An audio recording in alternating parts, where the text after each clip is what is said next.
This video is on bond polarity and molecular polarity. It's not a good idea to confuse bond polarity and molecular polarity. Molecules can have many bonds. Some of those bonds may be polar, yet the entire molecule be nonpolar.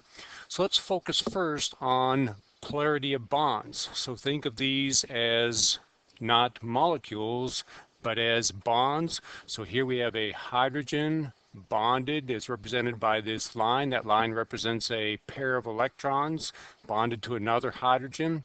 Each of these hydrogens have the same electronegativity, and therefore they have the same attraction for that shared pair of electrons. And so since each hydrogen has the same pull on the electrons are pulled in this direction, the same as they're pulled in this direction. So there's an even distribution of electrons around the entire atom, or we say it is a non-polar molecule, or in this case a non-polar bond, the electrons being shared equally between the two hydrogens. Same is true for this oxygen. Now we have two shared pairs of electrons.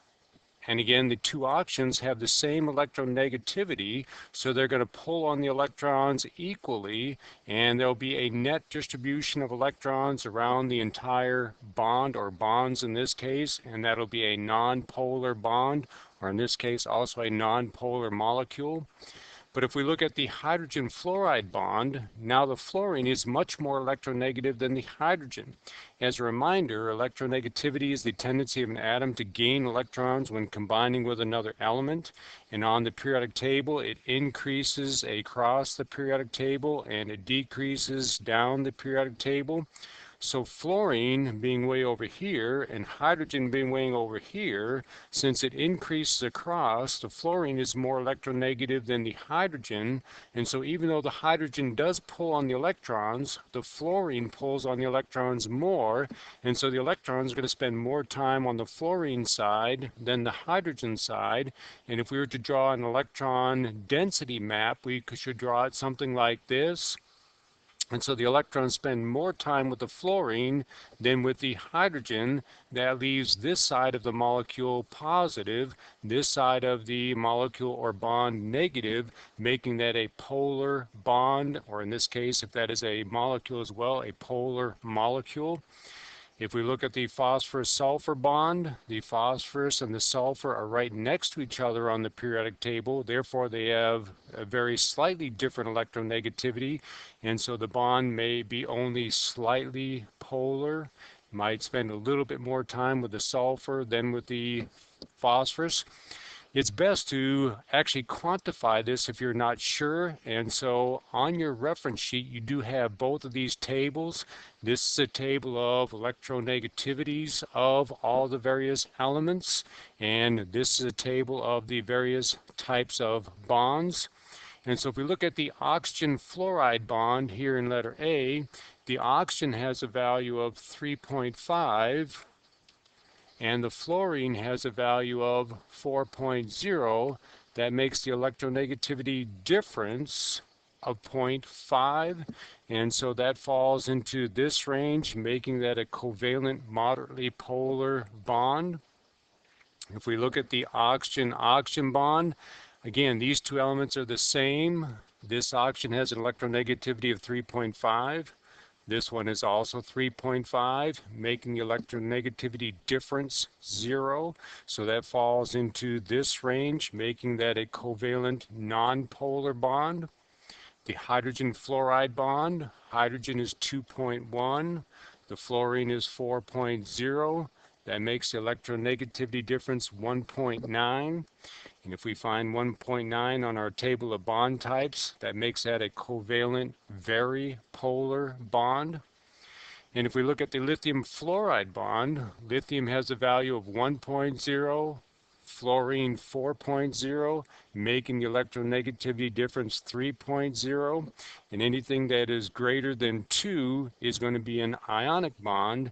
And so we actually should not show this as a shared pair of electrons, but as an ionic bond where the lithium is a positive ion, the fluorine is a negative ion. When the electronegativity difference is greater than 2.0, we consider it to be an ionic bond and the electrons to actually have been transferred from the metal to the non-metal. How do we represent polar bonds in molecules? Let's look at the oxygen dichloride molecule. First, let's draw a quick dot structure of it. The oxygen needs to share one electron with each of these chlorines, and the remaining four we can show as pairs on the outside. The chlorines need to share one with the oxygen to give it its octet, and the remaining pairs go on the outside as such. This puts it in the tetrahedral family with four pairs of electrons around the central atom, and since there are unshared pairs on the central atom, this is going to be a bent triatomic molecule. So when we want to draw the structural formula, we have to arrange it into a bent shape, and these all have one single bonds, two single bonds, and two unshared pairs. And in terms of electronegativities, the oxygen has a value of 3.5, the chlorine is 3.0. So the oxygen is more electronegative than the chlorine, so the electrons are going to spend more time with the oxygen. So we can show it as an arrow to indicate the electrons are shifting from the chlorine to the oxygen, and then make that side with a plus sign to indicate that this side becomes positive as the electrons shift towards the chlorine or towards the oxygen. The other bond is going to be the same. The electrons are going to shift from the chlorine to the oxygen to the more electronegative element indicated by the arrow and the plus sign on the positive side. We can also indicate it with little sigma symbols.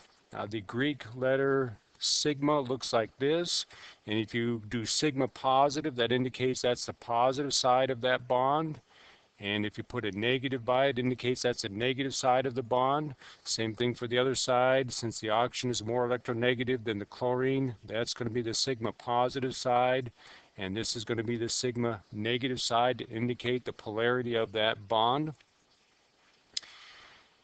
When we look at molecules as a whole, and now we're not looking just at the bonds, but we're looking at the molecule as a whole, in order for a molecule to be nonpolar, it must be symmetrical in both shape and in the electronegativity of peripheral atoms. So let's look at two molecules, carbon dioxide and hydrocyanic acid or hydrogen cyanide. Both of these have the same shape. Both of these are linear triatomic molecules, and so their shape is symmetrical because they're three atoms. They're all symmetrical. You can make a mirror image of them. But in the case of the hydrogen cyanide, it is not symmetrical in terms of the electronegativities of the peripheral atoms. If we look at carbon dioxide, the oxygen here has a value of 3.5 since the other oxygen is the same as 3.5. In other words, since the oxygens are more electronegative than the carbon, they're going to pull the electrons away from the carbon, but they end up being equal and opposite, canceling each other out, so there's no net movement of electrons. It makes it a non-polar molecule. But on the hydrogen cyanide molecule, the nitrogen is more electronegative than the hydrogen, and so even though the hydrogen pulls the electrons in this direction, the nitrogen pulls them more, and that makes this a polar molecule. It has a positive side and a negative side. And if we look at the 6 shapes that I expect you to be familiar with, if we assume all the peripheral atoms are identical, which of the following shapes are polar? The answer is those that are asymmetrical, and that makes the bent triatomic polar and the pyramidal polar because these are the only two asymmetrical shapes. All the other shapes are symmetrical and therefore are non-polar. Again, it assumes all the peripheral atoms are the same. If this is a hydrogen and this is a hydrogen, it's non-polar. But if we were to put an oxygen here, now it would become polar because the oxygen is more electronegative. It's going to pull the electrons in that direction more than they're pulled in that direction. And that's true for all these other non-polar molecules. If you change the peripheral atoms to be unequal, so say hydrogen, hydrogen, hydrogen, and fluorine, now it would not be a nonpolar but a polar molecule. So again, they must be symmetrical in both shape and in electronegativities of the peripheral atoms in order to be completely nonpolar.